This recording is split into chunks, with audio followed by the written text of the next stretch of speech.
With the Hendrick Motorsports chief sidelined, Brother John is holding down the fort. His focus in 98 is clear, the championship. It's a common goal for us to win that fourth championship. We know we got a handful with the Ford. It's a great car. We got some great drivers on that side, and we got a handful, but we're working at it day by day, and these guys are committed to win that fourth championship. With a win at Nazareth, Tim Feeder was holding his own against his champ teammate, Randy LaJoy. Now the second-place driver is stepping out from the shadows and taking his place up front. Virginia may be for lovers, but it's also for racing. We'll look at the hometown stock that's coming from the Old Dominion state. You'll be blown away this week. You're going inside NASCAR.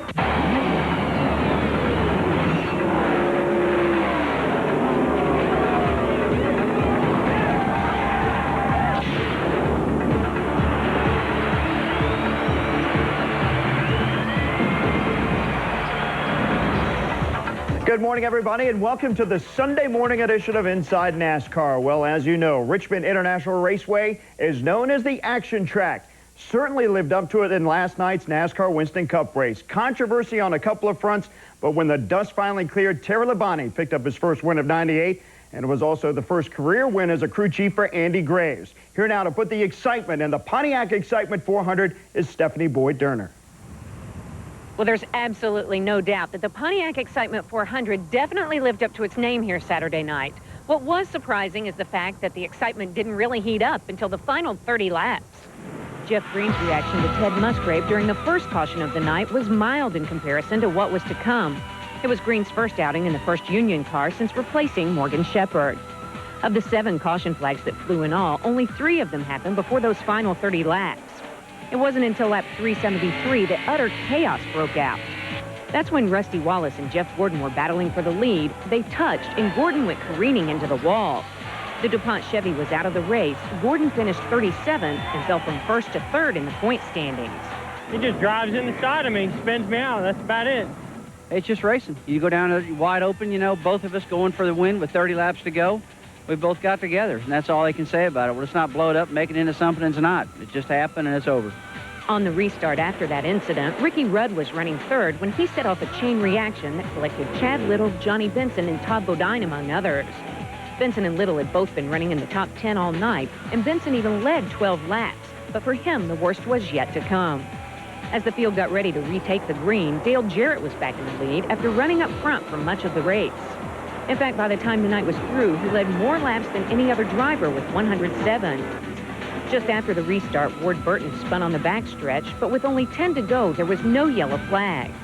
Then with 7 to go, Kevin LePage, subbing for David Green, lost a radiator hose, collecting Mike Skinner and Derek Koch behind him.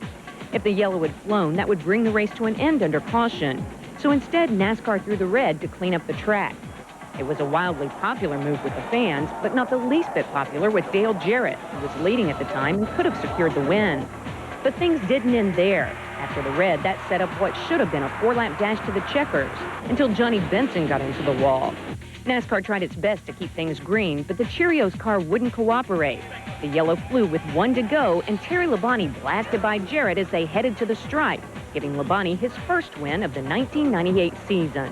I thought the yellow was coming out when I passed Dale. There was a car in the wall somewhere, and so I was committed under him there and got up under him and got down on the apron a little bit, and we got together down there, and I hate it. I know he's a little mad, but I didn't do it on purpose. Yeah, it's definitely the right thing until NASCAR decides they're going to red flag the race to clean off the racetrack. And, you know, we would have had 3 or 4 laps to race, and that would have been just fine. And I could have lived with that. I mean, that was good enough. And, you know, get run over going into turn 3. So I remember that. We had a good race car. Todd did a great job in the pits, and we finished second. Just think we should have won the race. While all the confusion sorted itself out up front, Jeremy Mayfield worked his way up to a 6th place finish in the points lead, 25 ahead of his teammate Rusty Wallace and 46 ahead of Gordon. Mark Martin and Dale Jarrett are tied for 4th, 53 behind the leader. That's what you got to do, you know, and everybody's saying, oh, you got to win, got to win. We'll win later, you know, we'll win when we're ready to win. And, you know, it's obvious not ready to win. We should have done 1-2 and didn't win. So we just got to do the best we can, just keep being consistent, and, hey, we'll be there at the end. In other news from the track, Kevin LePage wound up filling in for David Green when team owner Buzz McCall pulled the plug on his driver shortly before race time. Green re-injured his shoulder in a hard crash at Dover last weekend, and rumors of Ricky Craven-like symptoms have his immediate future still up in the air.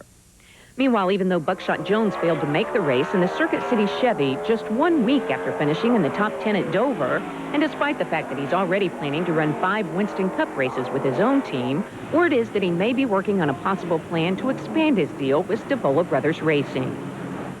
Thanks, Stephanie. You know, you got to hand it to NASCAR, though, for pulling the red flag at the end of that race. I know a couple of teams probably didn't like it, but the bottom line is the fans loved it. You know, who wants to pay $100, sit in the stands, and watch the race end under yellow? Let them finish it under green. Great call, NASCAR.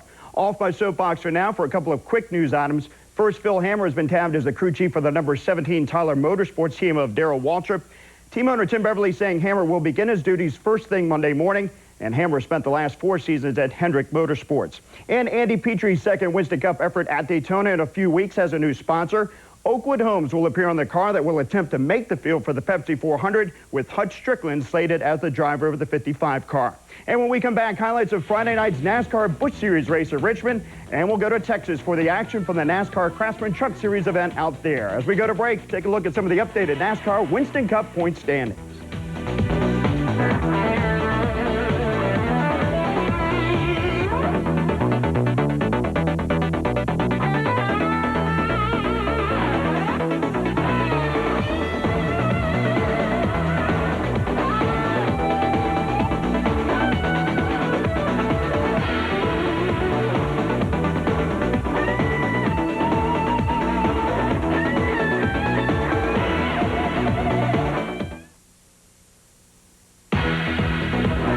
Welcome back to Inside NASCAR. You know, Friday's NASCAR Busch Series event had a distinctive Virginia flavor, and I ain't talking ham or fried bologna. Wayne Grubb grabbed the pole for the Hardee's 250, and the winner was also from the Old Dominion State, Jeff Burton. You know, Mike McLaughlin carried the points lead into the race, but surging fast is Dale Earnhardt Jr. coming off that big win at Dover last weekend. Now with the highlights from the Hardee's 250, here's Tyler Potter. After an hour rain delay, the Hardee's 250 got underway with hometown favorite Wayne Grubb on the pole. He grew up in the Richmond suburb of Mechanicsville. It didn't take long for the first caution to come out. 7 laps in, Andy Santerre gets sideways off turn 4, collecting Glenn Allen. Dale Earnhardt Jr. led on the restart, and it didn't take long for him to set a blistering pace. Lap 52, Jeff Burton gets by Earnhardt Jr. to take over the lead. It'd be a prelude of things to come. Good racing back in the 6th position as Mike McLaughlin and Matt Kenseth battle for that spot. McLaughlin led Kenseth in the points battle coming in. Burton would lead a halfway. At the time, 15 cars were on the lead lap. Defending champ Mark Martin had climbed all the way to 9th by midway after starting 30th. He finished in the 5th position. Problems for McLaughlin on lap 135 as he has to pit because of an oil leak. He would get back out, but not before going 8 laps down. He saw his points lead dwindle to just 9 over second place Kenseth. It was a rough outing for Ken Schrader in his 98 Busch debut. He was out of the race on lap 175 after being involved in this crash with Lance Hooper and Jeff Fuller. Hooper had started on the outside pole. Burton and Earnhardt staged a ferocious battle before Burton finally got around him for the last time on lap 213. Earnhardt's car would get away from him in the closing laps, enabling Burton to win for the first time this year. Dale Jr. was second with Matt Kenseth third and Wayne Grubb fourth. My car was a little better than his. He made a run back on me, and you know, it's at a place like this when it's slippery and you get loose, it's easier to catch somebody than it is to pass him. So I kind of checked him up a little bit, and he's always raced with respect. I didn't think he was going to knock me out of the way. I didn't knock him out of the way, so I'm sure I expected that in return, and he gave it to me, and it was just a good, clean race. Kept on driving down in the corner and getting underneath him, but he kept chopping me off of 2. You know, I didn't want to spin him out, at least not on, to the last lap, and we'd have given him all we could there at the end because we want it real bad, and we want this points lead back. And but he's a strong competitor, and he did what it took, even though he didn't have the better car. I know we can do it with the team we got and the cars we got. And I mean, I have all the confidence in the world. I mean, it's sort of a goal more than a dream right now, and we're just going to keep bettering our goals now and just keep working our way up the ladder. Thanks, Tyler. We'll check the updated Busch Series points in a moment, but first, the NASCAR Craftsman Truck Series was also in action Friday night down in Texas. It was the first event run at the Texas Motor Speedway since they reconstructed and reconfigured the trouble spots on the 1.5-mile tri-oval. It appears there were no complaints from the truck driving boys, especially from the eventual winner of the Pronto Auto Parts 400, Tony Raines. Points leader Jack Sprague started from the pole for the second time this season, and the series defending champion dominated the first half of the event, leading the first 17 laps and the final 49 circuits of that segment. The second half, though, is where it got a little dicey for Sprague, and that's where Tony Raines began to show his muscle in the number 19 Pennzoil Ford. Raines took the first lead on lap 95 as Sprague dropped to fifth, in a pack which also included rookie Andy Houston, Randy Tolsma, and Ron Hornaday. Sprague, though, eventually regained the lead on lap 117 and led for 18 more. But on lap 135, Sprague gets tapped from behind by Greg Biffle coming out of turn 4, and Sprague goes for a wild ride down the front stretch. The incident caused Sprague lots of time in the pits during other caution flags. He ended up finishing 6th. Tony Raines takes advantage and leads the final 21 laps, which included a pair of cautions, to win the Pronto Auto Parts 400. It's Raines' third career Truck Series victory and first outside of Odessa, Missouri. Raines enjoying a career-high Texas-sized payday of $55,400. This is really neat. Last year we ran well here and we broke, and I like Texas because it's a big state, big racetrack, and it pays a lot of money. This is great. And congratulations to Tony and the rest of the guys from the Kurt Rohrig team. Wow, some great racing this weekend, and we get Sunday off to boot. Now I know what Randy LaJoy means. I'm hitting the links, and you make it a great Sunday, everybody. The feature portion of Inside NASCAR is coming right up. But first, take a look at the updated point standings for the NASCAR Busch Series and the NASCAR Craftsman Truck Series. Once again, your NASCAR winners this weekend: Terry Labonte, Jeff Burton, and Tony Raines.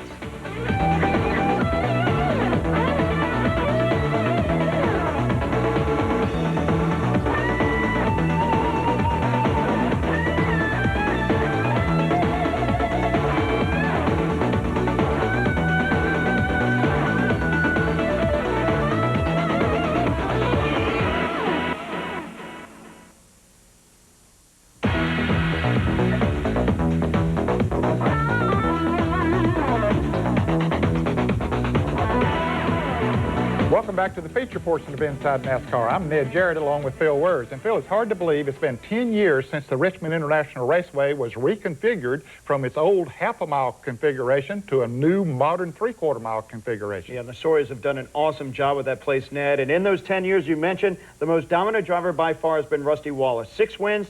Next guy close to him only had 2 wins. Well, who better to take us on the inside line around the Richmond International Raceway than Rusty Wallace? Richmond International Raceway is a different track. The fastest way around Richmond is right on the bottom. It's got a big D shape in the front straightaway. The cars tend to get real loose getting into turn 1. The key at Richmond is to get the cars so you can stay out, getting into turn 1 as wide as you possibly can and make that last late turn getting into turn 1. You want to get the left front wheel right on the bottom of the racetrack. You run the bottom in both corners during qualifying, during the early sets of, let's say, maybe the first 15, 20 laps of after you make a pit stop. But as the racetrack gets a little worn and the tires get a little worn, you can move up to that second lane and almost a third lane at Richmond. As you come off of turn 4, you let the car run out towards the start-finish line. You can race all over the Richmond racetrack. Well, thanks, Rusty. Now let's get to the technical part of our program. There are a lot of parts that help to make up the characteristics of handling of a race car. And I think a lot of fans out there, when they hear handling, they hear things like shock, springs, maybe even air pressure, but not too many of them talk about ball joints, though. But that's an area there's been a lot of technology improvement along the way, so let's go in tech and find out more about it.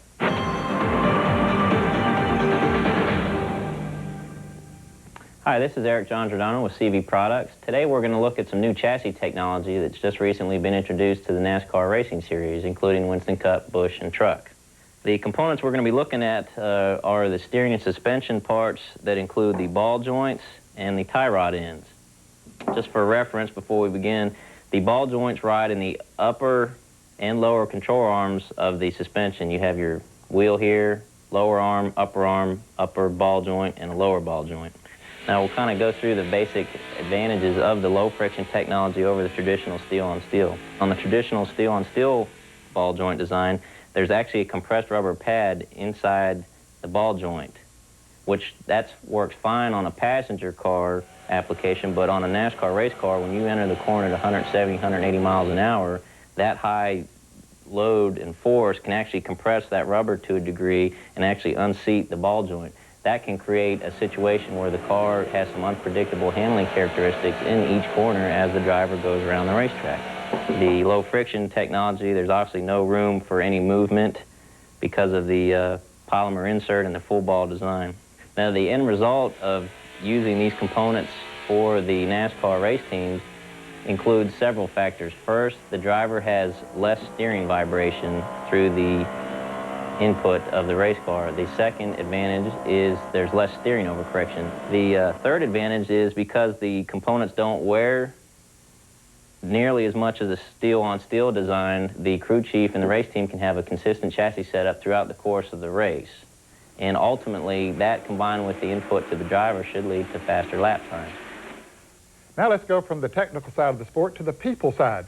And Phil, I've been amazed at the number of drivers and others in the sport of auto racing who have come from the state of Virginia. Ned, I'm not a driver, but I am from the state of Virginia. Grew up in Norfolk, Virginia, and I always remember growing up a Ricky Rudd fan because he was from nearby Chesapeake, Virginia. Have to be a little bit more objective now, but then there's the Burton brothers, the Sadler brothers.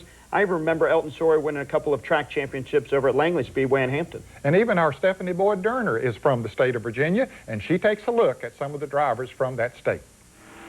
4 times each year, the Winston Cup Division visits the Commonwealth of Virginia, a state that has produced more than its share of top-notch talent. Pioneers like Joe Weatherly, Curtis Turner, and Wendell Scott all cut their racing teeth in Virginia, stacking up some of the most impressive stats in NASCAR history. And right amongst them is current Winston Cup star Ricky Rudd, who is sandwiched between Weatherly and Turner on the state's all-time win list with 19 career victories. Well, that's some pretty big company to be in company with there. I mean, there's a lot of greats that came out of Virginia, guys I looked up to when I was a kid, and my career kind of came along when those guys were already out of the sports, but, you know, their name and their records kind of speak for themselves. A lot of great history there. Between them, Virginia drivers have racked up almost 75 career Winston Cup wins, nearly 100 poles, and have led over 20,000 laps. In the 4 major touring series, they've also combined for 8 national NASCAR championships, 7 Rookie of the Year titles, and 13 Most Popular Driver awards. About 125 drivers in NASCAR's top division have hailed from the Old Dominion, coming from just about every corner of the state.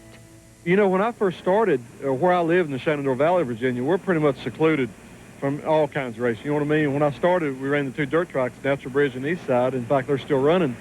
And everybody that ran those 2 racetracks were all right there in the valley, you know? And we never went outside the valley race. Nobody ever came into the valley and raced much. When they did, they got whooped, you know. And if we went out of the valley, the guys kind of did pretty good. But if you go east to the Blue Ridge Mountain, you get into the Richmond area, Charlottesville area, over in there, that seems to be where all the guys came from. You know, I'm really the only driver, I think, that came out of the western part of Virginia. Today, NASCAR prides itself on being a family sport. But for the folks in Virginia, it was always that way, starting with the legendary Wood brothers from Stewart, Virginia, back in 1950. Over the years, that tradition has continued on and has produced some of the sport's brightest young stars. My dad and his enthusiasm for speed and racing and the support of my mom is really the whole reason that my brother and I are both here is running Winston Cup today. If it hadn't been for their support, not only financially but morally and being a family unit going to those racetracks, we wouldn't be here today. So it's made all the difference in my life. Besides the Burton brothers, Hermie and Elliott Sadler each have a Winston Cup start under their belts and are among the siblings who are sure to figure into the sport's future. All of them started driving short tracks around the South Boston, Virginia area, what they say is one of the best training grounds in the country. I really think so. I think that's one of the toughest parts of the country, especially in late model, the Winston Racing Series in southern part of Virginia, even in the northern North Carolina. It's always 30 to 40 cars. They run a lot of laps, 150 to 200 laps at every weekend, so I think that brings a lot of competition from wherever. So he was in some guys coming from Georgia and Florida to come up there and run every weekend. So it was always tough deal, and it helps prepare us. we can try running in some other states, some foreign stuff, they run 25 and 30 lap features. Here we run 200 laps. So I think they're better prepared us for Busch racing and Winston Cup racing in the future. And I think that's why you see so many people from Virginia involved in racing today. You know, Elliot's right. There are a lot of people in racing from Virginia, but drivers aren't the only ones. This is yours truly at the age of 8 at the Richlands Motor Speedway and Dragway, where my dad was a journalist and broadcaster in the summers. And I went with him every weekend. Well, thanks, Stephanie. Phil, I knew that race drivers started their careers early, but I didn't realize TV announcers started that early. And I bet it wasn't too much after that she had a microphone in her hand. As they say, the rest is history. Well, we're glad to have her on our team.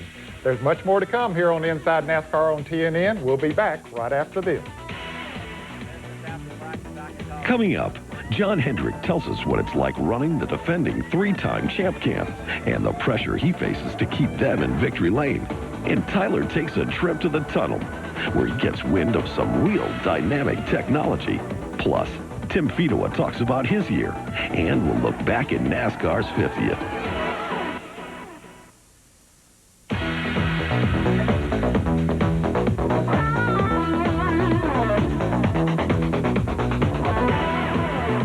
More than 30 years ago when I was driving race cars, Phil, we didn't hear the word wind tunnel. We didn't know anything about it, but now it has become an important part of a team's ritual. Absolutely. Aerodynamics, such a huge part of the sport now, Ned. And, you know, who better to have do this story than Tyler Potter? Sometimes we say he's full of hot air, a little long-winded, but on a more serious note, it is a big, big part of the sport. Rarely get an opportunity to get inside and get pictures of that, but Tyler was able to do it. Well, he went to the Langley Air Force Base in Hampton, Virginia, so take it away, Tyler. Wind tunnels, we've all heard of them. They've been around since the early 1900s. Back then, they were used primarily for aviation purposes. Only recently have they been utilized by NASCAR and its teams. Currently, there are 3 wind tunnels available to NASCAR: GM's facility in Warren, Michigan, Lockheed Martin's in Marietta, Georgia, and the Langley Full-Scale Tunnel in Hampton, Virginia. The Langley Tunnel is new to the sport. Matter of fact, it was owned and operated by NASA up until October of '95. Now, under the direction of Old Dominion University, it's been converted into the largest unrestricted wind tunnel available for commercial use in the United States. To date, 4 Winston Cup teams have tested there, with another 3 on the way. In addition, 4 Craftsman Truck Series teams have been to the tunnel since its reopening in August of last year. So why has the Langley Full-Scale Tunnel become so appealing to NASCAR? 2 reasons: size and cost. At 30 feet by 60 feet, its test section is the 2nd largest in the United States, with a capacity of up to 6 cars. That allows teams to test multi-car drafts, something the other tunnels can't offer. And at about $1,400 an hour, Langley is nearly half that of Lockheed Martin's tunnel in Georgia. Well, we don't have the same overhead structure as a major corporation like Lockheed. To a great extent, this tunnel is here for commercial purposes, but it's also here for the purposes of helping to train our students, our engineers, for research purposes.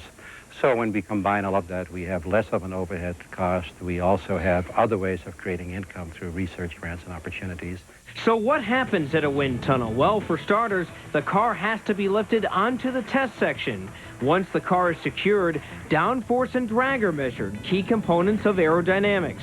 To simulate road conditions, the Langley Full-Scale Tunnel runs at a speed of 80 miles an hour. We'll run at a constant speed, whereas if you compare that to track testing, you're always under the influence of whatever little wind there is or any changes in the driver. So we have a very controlled environment here, and the idea is that you measure what you can under controlled conditions and compare those very small changes that you make to a car under the same controlled conditions. Then you can tell whether there's real change or not in one of your new ideas. Now, the 80-mile-an-hour winds are generated by these 2 36-foot-high fans that produce 4,000 horsepower each. After each run, the data is gathered on an electronic scale, which then is fed into a computer to calculate drag and downforce coefficients. It's definitely not something for the average person, really. You look basically at front downforce, rear downforce, and drag type numbers, and so if you relate those to track performance, how the car corners, how it affects the speed, like say a super speedway with drag, I mean, it's fairly easy to relate that. When you get more into the complex things that you start to look at, really how does the chassis affect the car, different attitudes of the car, how does that affect aerodynamics? That's where there's a trade-off, really, and education really for me from the chassis side and for the crew chiefs from the aerodynamic side. You're trying to find a good balance in the race car. You know, we've had cars that are in here, and we know the numbers of those cars. We know that those cars run well. And, you know, you're all the time trying to improve your race cars. But, so when we come up here, we do have a goal. We have some numbers we need to shoot at as far as downforce and drag. And we get up here, and, you know, if a car's not quite as good as we think it needs to be, you know, we'll beat on it a little bit and cut on it a little bit and try to at least get it up to that standard and then try to improve it from there. So just how necessary has wind tunnel testing become? Well, Penske Cranefus, for example, tests at least a dozen times a year. On a typical day, they'll average between 20 to 25 runs. And that's just the first of usually a 3-day test. They've even built the Chevrolet Monte Carlo in order to keep up with the competition. It's always been important. I think it's just something that we didn't, you know, didn't put the pressure on. You know, there's the Petties, they were in the tunnels with their Chryslers in the, I think in the early to mid 70s. And that is the Lockheed tunnel that Ford uses now. So it's been going on. I think the surge came again in the early 80s to, for General Motors, I think, really put the pressure on first. And, you know, since then, the way the competition's been, you can't leave anything on the table. So it's another tool in the toolbox, and, you know, you have to use it.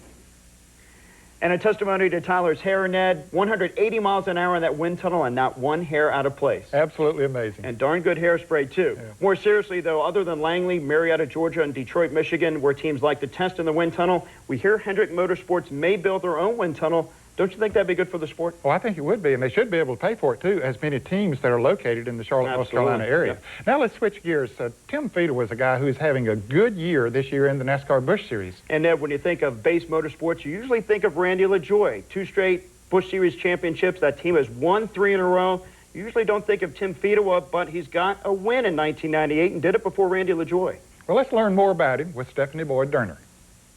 When Tim Feeder joined Base Motorsports as Randy LaJoie's new teammate in 1997, it didn't take long for him to get used to playing second fiddle.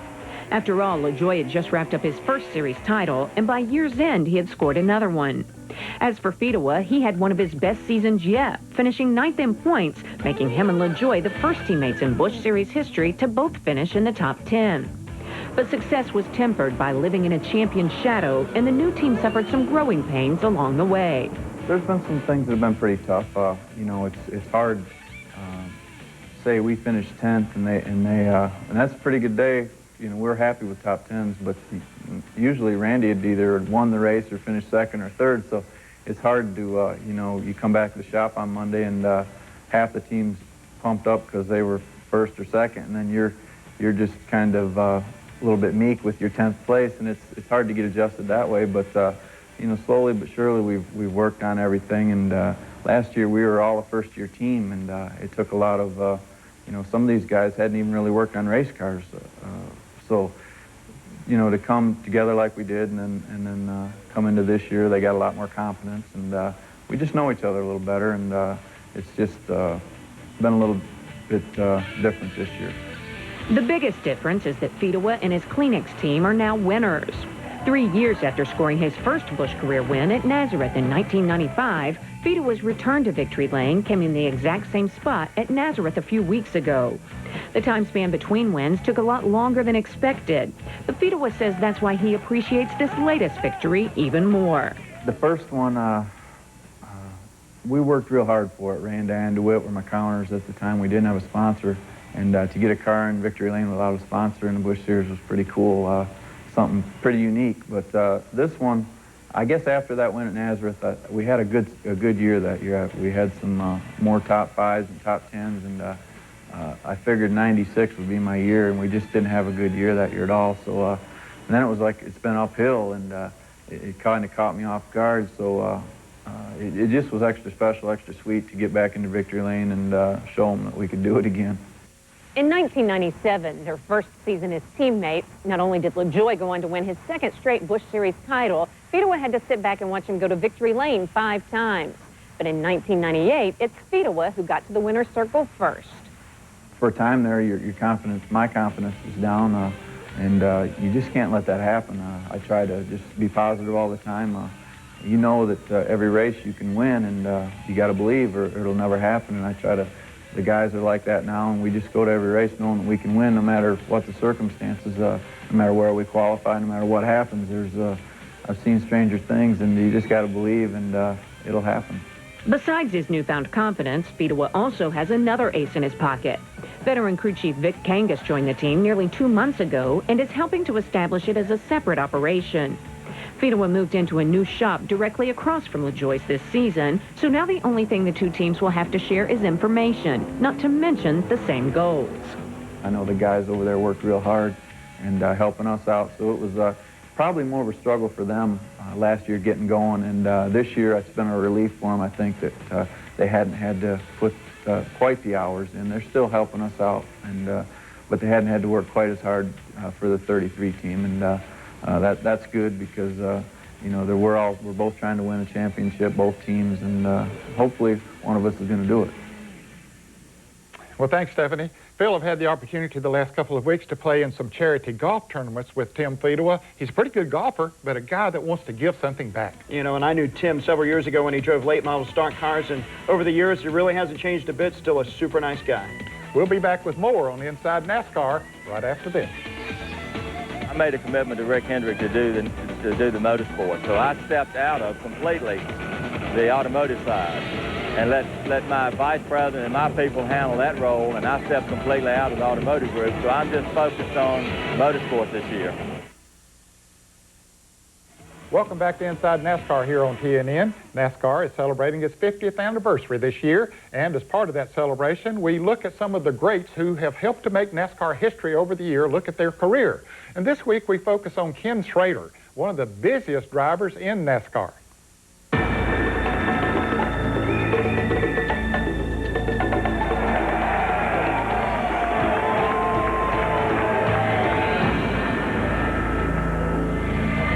Like many successful Winston Cup drivers, Ken Schrader has a very diverse racing background. He's won in sprint cars, midget stocks, and just about everything in between. In his Winston Cup career, which included Rookie of the Year in 1985, he's driven for Elmo Langley, Jimmy Dunleavy, Rick Hendrick, Buddy Arrington, and is currently the driver of the Skull Chevrolet for Andy Petrie. Let's look back to July 31st, 1988 and the Die-Hard 500 at Talladega. On the final lap, Dale Earnhardt was leading Sterling Marlin, while Schrader battled with his Hendrick teammate Jeff Bodine. Exiting turn 4, though, Schrader was now on the point, leading by 3 car lengths. And as the checkers flew, it was Schrader holding on for his very first career NASCAR Winston Cup victory. In his 13-year career, he's finished the points race in the top 10 8 times, with a career-high 4th in 1994. And speaking of great drivers, Ned, you had a chance to go up to the Detroit, Michigan area earlier this week for a historic event. Yeah, on Wednesday night in Novi, Michigan, the Hall of Fame of America inducted a number of greats from the sport of auto racing, including one of NASCAR's greats, Buck Baker, and our congratulations go out to him. We'll be back with more on the Inside NASCAR right after this.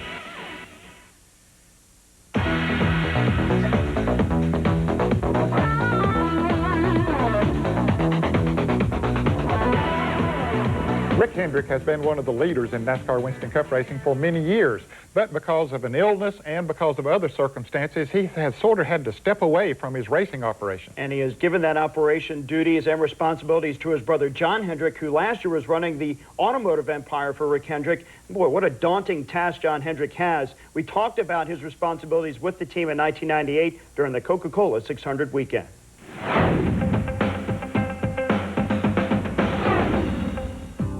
While Rick Hendrick battles the effects of leukemia and relative seclusion, he's also dealing with his court-mandated prohibition from the sport for the 1998 season. It's really tough on him because, you know, Winston Cup racing was his life. He thrives on that. But he realized this year, and, you know, for everything like that, you look at something else. And this year with him totally looking at working on his health, that makes a big difference for him. Though he doesn't have to make these decisions this year, that he can turn that over to me and the strong team at Hendrick that we have.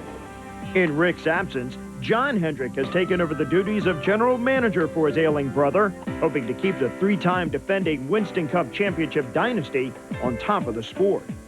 obviously I knew when I stepped in that I couldn't replace Rick Hendrick, and that's not my role. My role this year is to keep the teams together and give them what they need to win that fourth championship. And we made commitments from the very beginning with the crew chief, with Ray Abraham, with Jeff, with Terry and Andy, and with Tony, and with Ricky, and Randy Dorton, and Andy, that we would make this a championship year for us without Rick, but we would do it for Rick. We're able to talk to him. For instance, after practice, I can talk to him to tell him what happened, who was fast, who wasn't, if we had a problem, what went on there. Nothing to do with any kind of decisions, but I can pick up the phone and call him and just to see how he's doing from time to time, and I do that every week. We talk about qualifying, how the cars ran, how the guys are feeling, how they're doing, and nothing to do with decisions, just to keep an eye on the guys. Has it kind of opened your eyes to exactly the full picture of Hendrick Motorsports and the capabilities they have and the resources they have available to them? I had no idea the resources they had. As hard as these people work 7 days a week, it's unbelievable. 225 people over there with a common goal, and that is to win championships. Rick Hendrick put that team together, and all three teams together, and they're working well together. The truck team's working well this year, so we're real fortunate and feel real good about that fourth championship this year, even though we feel like we're at a disadvantage with Ford. And it appears Hendrick Motorsports hasn't missed a beat. Jeff Gordon had the points lead heading to Dover, and teammate Terry Labonte is also among the points leaders. In the past, John Hendrick would be at the races just for support, but now as a day-to-day manager, he sees firsthand the work ethic and dedication that's needed to build championship racing teams. The way these teams work, and the way that even they work together this year, I mean, I've never seen a group of people work any harder for a common goal. And you notice that when one of the cars has a problem, like he might, like Terry did in Texas when he hit the wall, then right after that, Ray Abraham came over, Tony came over, the other teams came to help and assist. The same thing happened with Jeff yesterday. So it's a common goal for us to win that fourth championship. We know we got our hands full with the Ford. It's a great car. We got some great drivers on that side, and we got our hands full, but we're working at it day by day, and these guys are committed to win that fourth championship. And it's that team spirit that keeps Hendrick Motorsports going, despite Rick Hendrick's absence this season. But the team also had to deal with losing a longtime integral part of the operation. Jimmy Johnson left Hendrick Motorsports at the start of this season. Jimmy was a big part of Hendrick Motorsports, and we miss him on a day-to-day basis because Jimmy ran the day-to-day operation. Rick made the major decisions, things like that, and of course we missed him with the fact that Rick being out of the picture this year and Jimmy leaving. That kind of put a lot on my shoulders this year, but then I've got the people like Randy Dorton and Ray Abraham and Andy and Tony, and we work this thing as a real group, as a team together, and we've got a great team, and we're committed, and we're working together. Where do you see your role going after this season's over? We're not sure. Rick and I have talked about that a little bit. I'm enjoying what I'm doing. I certainly would be happy for him to be back to help with this because this is what he loves and what he does so good. So we're not sure next year. I'm sure I'll still be in motorsports in some capacity, but we're not sure what that will be right now. One thing John Hendrick does know, his brother will be back in racing next season. And even better news is the fact that Rick Hendrick's battle with leukemia is going well and is close to being in remission. How has that affected the teams? Obviously, it's got to be a real positive thing. Very positive uplift. If you've heard all these drivers, they like Rick Hendrick a lot. They know he's a great motivator, and they care about him just like he cares about them. We consider them our family, and that's the same way with those guys. And, you know, NASCAR is a family. They have surrounded Rick since he's been sick and supported him, and I can't believe the support from the fans. The fans have been so supportive to him, and our family is so grateful for them because they are what makes the sport the great sport it is. You talked about winning the championship in 1998, but what would it mean to John Hendrick for Hendrick Motorsports to bring home yet another championship this year? Well, as I look at that, I walked in the worst possible time I could have. 3 Winston Cup championships in a row and the truck championships, and here we are this year. And I feel like that if we don't win the championship this year, it's my fault because of the leadership's not there. But I'm trying real hard and working with these guys, and we're committed as a team to win that 4th championship. So Ford's going to have the hands full with Terry Labonte and with Jeff Gordon the rest of the year, and along with the 50 car. Ned, John Hendrick saying he would accept total responsibility if Hendrick Motorsports does not win the Winston Cup Championship this year. Pretty courageous statement and a bold one to make. I think other people might accept some of that responsibility. Well, I would think so. This is a team sport, but it was a bold statement. Hey, we'll be back with more on Inside NASCAR right after this. Jason Keller is in his 5th full season on the NASCAR Busch Series circuit. He's dropped his owner status to zero in on driving, and it's paying off. Yeah, I know I can win a race. Jason Keller's ready to win a race. Jason Keller likes to be up close to these main guys here. I don't like to be way back there, and in order to stay up here, you got to win races. That's what I'm going to do. And we'll go in focus with Ernie Irvin and Ryan Pemberton and find out how this new combination is working. That's all next week on Inside NASCAR. The Inside NASCAR mailbox is brought to you by Miller Lite. Our question today is from Penny Skyyock from New Whiteland, Indiana. In racing, there are many different colored flags used to signal drivers on the track. What does the blue flag mean? Hi, I'm NASCAR Winston Cup starter Jimmy Howell, along with Rodney Wise. We're in the flag stand for each and every NASCAR Winston Cup race. I'd like to kind of go through the flags and kind of familiarize everybody with what's going on. We have 8 different flags we use for a NASCAR Winston Cup race. We have the black, the checker, the white, the red, the blue with a yellow diagonal stripe, the green flag, and the black flag with the white X on it. The blue flag with the yellow diagonal stripe means that the faster traffic is approaching. That means the drivers who are a lap down or who are slower should yield to the left and let the faster traffic go down the right side. A flag that a lot of people are not familiar with is the black flag with the white cross. That flag means that you've received the black flag, that the set number of laps has been given to you by the NASCAR Winston Cup race director, David Hoots, and you receive that flag, it means you're not being scored anymore and you're basically not getting paid. So most time when the drivers see that flag, and by the way, that flag is not waved. The flag is shown to the driver. So they come to the pits immediately. Thank you for writing in. If you have a question for the Inside NASCAR mailbox, write us at Inside NASCAR, Post Office Box 240417, Charlotte, North Carolina 28224. Or email us at inside.nascar@sunbeltvideo.com. If we use your question on the air, you'll receive this embroidered Miller Lite jacket and a cap and shirt from Chase Authentics, the authentic trackside apparel of NASCAR.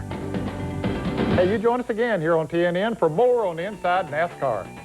The 1998 Team Simpson Racing Catalog is now available. For more information, call 800-71-RACIN or visit the website at simpsonraceproducts.com. Ground transportation is provided by Glavelle, the official van conversion company of NASCAR. Glavelle, the choice of NASCAR tracks, teams, and drivers. Call 800-445-2825 for a dealer near you. Communications provided by Racing Radios, the two-way radio provider of the NASCAR Winston Cup Series, Busch Series, and Craftsman Truck Series.